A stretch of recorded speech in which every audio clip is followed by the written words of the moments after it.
And it is without a doubt one of the greatest conspiracies in the history of mankind. And that this secret is officially protected is even more shocking. Between 1937 and 1942, a highly secret unit led by the Japanese emperor's youngest brother, Chichibu. The amount of gold stolen in those 6 years far surpasses the combined gold reserves of the world's central banks today.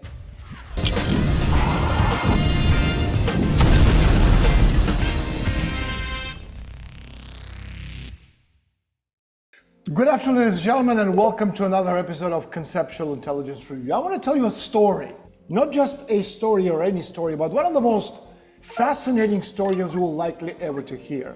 And I think without a doubt will turn your world upside down like never before. Between 1937 and 1942, a highly secret unit led by the Japanese emperor's youngest brother, Chichibu. He was tasked with the methodical plundering of Southeast Asia, and the operation codename was Golden Lily.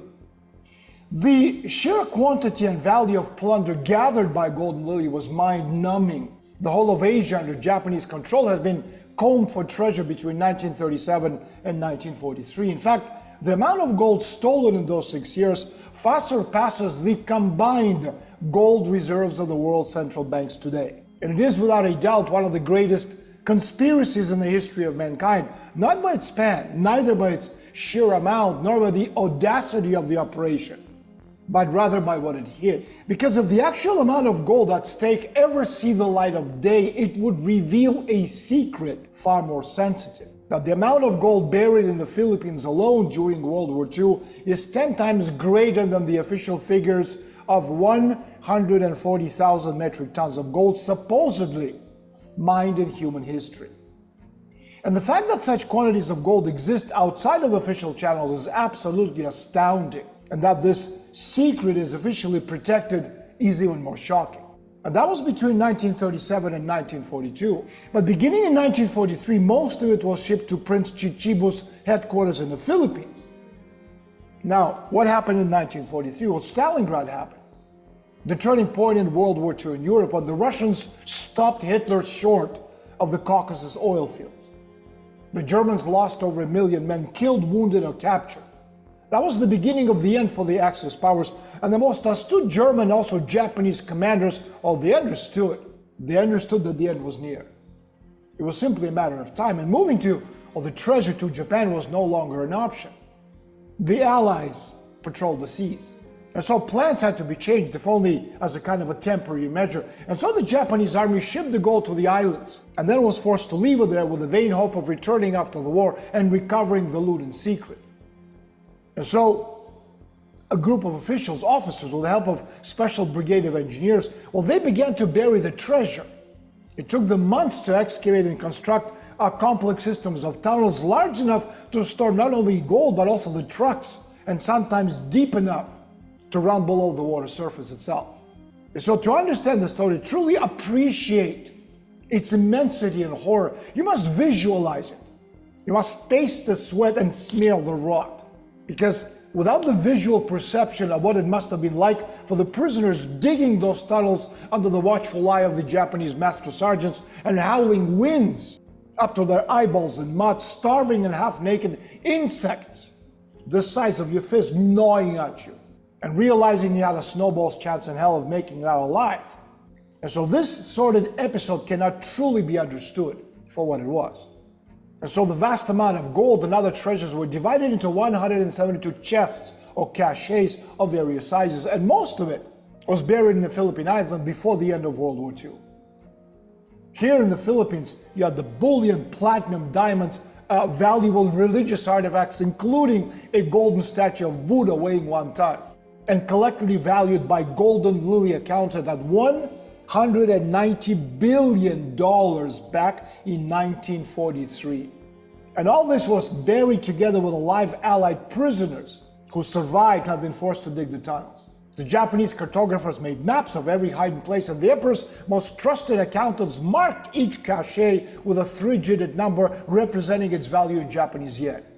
For example, one of the 172 caches was marked with a 777, equivalent to more than 90,000 metric tons of gold. How much is that? Well, how about 75% of the world's official gold reserves, and valued at 102 trillion American dollars in the year 1945, when the yen was exchanged at 3.5 on the dollar, an amount that dwarfs the current global debt. And then after the war, American intelligence agents carried out a clandestine recovery operation in the Philippines between the year 1948 and 1956. It wasn't easy. It had taken the CIA tracking team 4 years to find the first treasure cave located more than 70 meters below the ground. And so the Japanese engineers had developed a sophisticated technique using unusual rock formations, other topographical signs as signals to reveal their location. And the operation itself was led by the two OSS secret agents, a Filipino-American officer, member of Opus Dei, Severino Garcia Santa Romana, and General Edward Lansdale, one of the main suspects in the assassination of President John F. Kennedy. However, Operation Gold Lily involved much more than the treasures of the Philippines. Unimaginable quantities of gold and rubies and diamonds, well, they were stashed away in Indonesia and also in Malaysia by the retreating Imperial Japanese Army, and in South America by the Nazis. And so between 1942 and 1944, large quantities of this gold had been temporarily shipped to South America via Spain. Under Martin Bormann's was kept in South America for several years before being repatriated to the newly created Federal Republic of Germany after the 1954 Treaty of Paris, which ended Germany's occupation regime. In fact, you could say that the post-war German economic miracle or recovery has a lot to do with the gold stolen and later repatriated by the Nazis. The key to understanding the secret that this story encompasses is that much, probably most, of the gold that was looted by Japan and Germany came from the official reserves of the Asian governments, and therefore the exact amount stolen is known and can easily and clearly be proven by the aggrieved parties. And so when the Vatican, when the United States of America, when European nations, when they seized the treasure, they did so in complete secrecy and against all international laws and conventions. There was no intention to return the looted gold and other priceless treasures to its rightful owners. That's not how it works. And what's more, not only criminal elements such as the Nazis, the Mafia, the Chinese triads, the Japanese Yakuza were involved in transporting, hiding, profiting from the theft of gold reserves, but spy agencies, the CIA, the KGB, the Israeli Mossad, the British MI6, they've all played an active role in the conspiracy. Not to mention the 2,000 major global banking institutions as a kind of a front for what became known as the Black Eagle Trust, co-owned by the Council on Foreign Relations and the Trilateral Commission. Oh, and let's not forget Europe's leading democracies who aided and abetted the criminals in charge of this mind-boggling conspiracy of greed. Let me give you an example. 72,000 metric tons of gold from the Philippines. Well, they were shipped to Fort Knox aboard the nuclear aircraft carrier President Eisenhower in exchange for granting Ferdinand and Imelda Marcos, remember them, the dictator of the Philippines, an exile in Hawaii after being overthrown in what became known as a popular revolt orchestrated by the Trilateral Commission. Another 62,000 metric tons of the Golden Lily was sent to the banks in England and in Switzerland and Germany. The co-conspirators sharing the loot 70-30 with host nations have hidden the recovered gold in secret accounts in the Bahamas, in India, in Singapore, in China, Malaysia, Indonesia, Hong Kong, Palau. Another 20,000 metric tons of gold were laundered through the Bank of Panama, dividing the profit 70-30 with the Panamanian then dictator Manuel Noriega, who then used gold as kind of a bargaining chip with drugs through the Colombian cartels. Unlock hundreds of hours of exclusive content on today's critical economic, geopolitical, and social issues. Enjoy world-class interviews, deep analysis, exclusive workshops, and webinars. Stay informed and educated on topics that matter now more than ever with Daniel Estulin's unparalleled insights.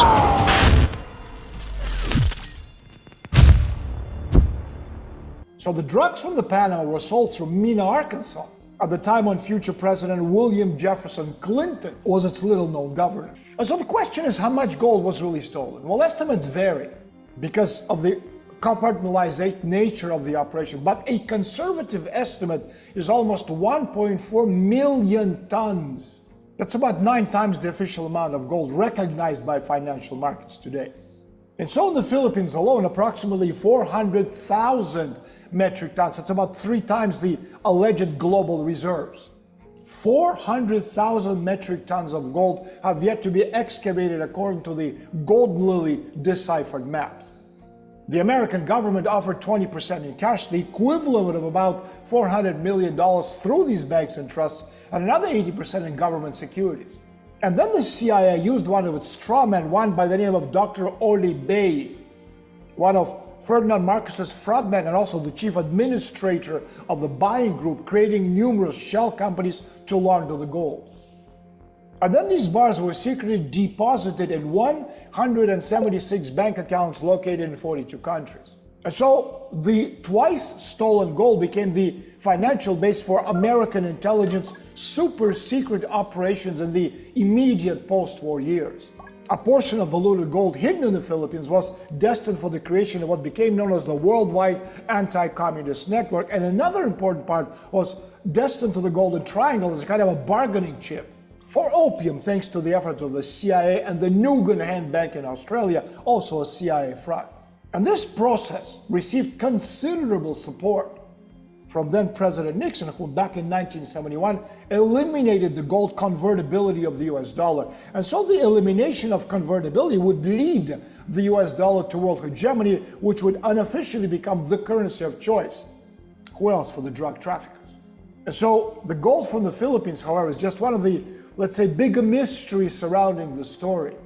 Trunks filled with gold and platinum, precious stones, and priceless religious treasures were also hidden in the jungle of Indonesia. Virtually unknown to contemporary history is the fact that the Indonesian president at the time, Ahmed Sukarno, along with a number of other third world leaders, well, they had secretly planned to establish a non-aligned bank back in 1955, based, of course, in Jakarta, and using the trillions of dollars in gold reserves recovered after World War II in Indonesia.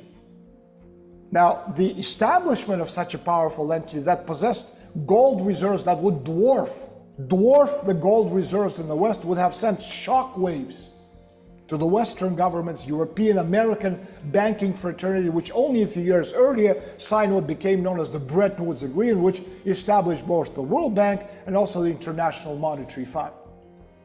And both of these institutions remain today the main vehicle for keeping third world nations poor, something that obviously benefits the rich West dedicated to maintaining the social fabric that depends on consumerism. And so the United States government managed to thwart Sukarno's ambitious initiative, and in 1965 he was overthrown with the help of the CIA. And so with Sukarno went the idea of this alternative and independent bank, loyal to the interests of the non-aligned nations that did not want to continue being exploited by the Anglo-American alliance. So Sukarno's gold, valued at $270 trillion, gave Washington virtually limitless, unaccountable funds, and also providing an asset base to reinforce the treasuries of America's allies, to bribe politicians, military leaders, to manipulate elections of foreign countries for more than 50 years. And so, according to eyewitnesses, there were stacks and stacks and rows of these precious metal decorated UBS bank storage boxes containing 1 kilogram gold bars minted with the letters J.M. Johnson Mather, and each bar with its unique number and certificate with the Johnson Mather seal. And of course, not counting the bank certificates indicating thousands of tons of gold and rubies on deposit. And what's even more awe-inspiring, keys and depository cards made of gold. It was like 1,001 nights. And this brings me to the second part of our story. We're talking about quadrillions of dollars by today's standards, an amount so preposterous, it literally defies reality. Do you remember Roosevelt's famous speech about the unconditional surrender of the Axis powers? Casablanca Conference, January 1943. And so FDR, when he didn't have victims on his mind, when he surprised Churchill with his precipitous words. In other words, Roosevelt knew. Oh, absolutely he knew about the gold. It was just a matter of time. So what did they do with the gold? Well, one part of this twice looted gold became, again, the basis of the CIA off-the-books operation fund during the immediate post-war years, also used to create a worldwide, as I said before, anti-communist network and also the finance America's Marshall Plan. And so the whole idea of the Marshall Plan was sold to Congress as kind of a means of preventing the spread of communism. The plan promised desperately needed aid to Western Europe and economic support, and also to help rebuild the ravaged continent. Now, in order to receive the Marshall Plan help, however, the European nations, well, they had to liberalize their economy by lessening interstate barriers, dropping a number of regulations which worked in their favor. And this obviously benefited American exporters and industries, signaled by the period of economic boom after the implementation of the Marshall Plan. Now, another demand was partial political integration. As a kind of Americans, they forced the 16 participating European nations to work together through the Organization for European Economic Cooperation. Now, the European nations, well, they were quite reluctant to relinquish some of their recently reacquired sovereignty, but they complied because they had no choice. They needed money. And so the Council of Foreign Relations, CFR, Bilderberger brother organization in the United States, and by far Washington's most powerful globalist think tank in America, which would later play an important role in the stolen World War II gold story, also played an important role in the formulation of the Marshall Plan itself. And it was widely discussed European reconstruction in the winter of 1946, 1947, and also during the same time period, David Rockefeller, one of the most powerful bankers and later CFR chairman, well, he became secretary to a study group that was already working on a plan to reconstruct Western Europe with American money before Marshall was appointed Secretary of State in January 1947. Unlock hundreds of hours of exclusive content on today's critical economic, geopolitical, and social issues. Enjoy world-class interviews, deep analysis, exclusive workshops, and webinars. Stay informed and educated on topics that matter now more than ever with Daniel Estulin's unparalleled insights.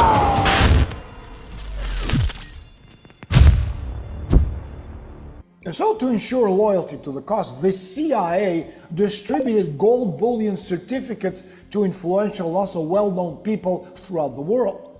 And now, what about the rest of the phantasmagoric clues? Well, that's where the Black Eagle Trust comes in, which was part of the secret agreement behind the 1944 Bretton Woods Agreement. Now, who are these people whose names and faces we know nothing about? Or do we? And how do I know all of this?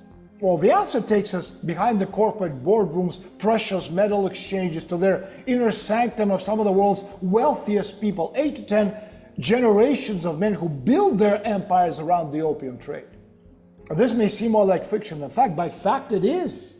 Historical fact etched in stone for posterity and recorded in the available documents of the National Library of Singapore, the National Archives of India, the University of London, the British Library, the Jordan Mathewson Archives at the University of Cambridge Library, as well as government records in Hong Kong and Macau.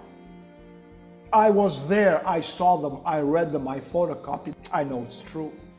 And it began with people like the Rothschilds, like Thomas Jefferson, Peter Flores in the 17th century, and involved an entire succession of empire builders. And this included Robert Clive, Warren Hastings in the 18th century, Alexander Matheson, David Sassoon, the Perkins, the Codmans, the Russells, the Appletons, the Boylstons, the Cunninghams, amongst the plethora of others in the 19th century. Gold and drugs. Opium represented money, fantastic gobs of money, money beyond anyone's wildest dreams. And nobody needed to remind the empire builders that money made the world go around. They were indeed empire builders in the corridors of power and filthy drug runners in the annals of history. And so another chapter of our infinite quest to discover who runs the world comes to an end, but we will be back with more, much more, to help make visible the invisible world in the shadows.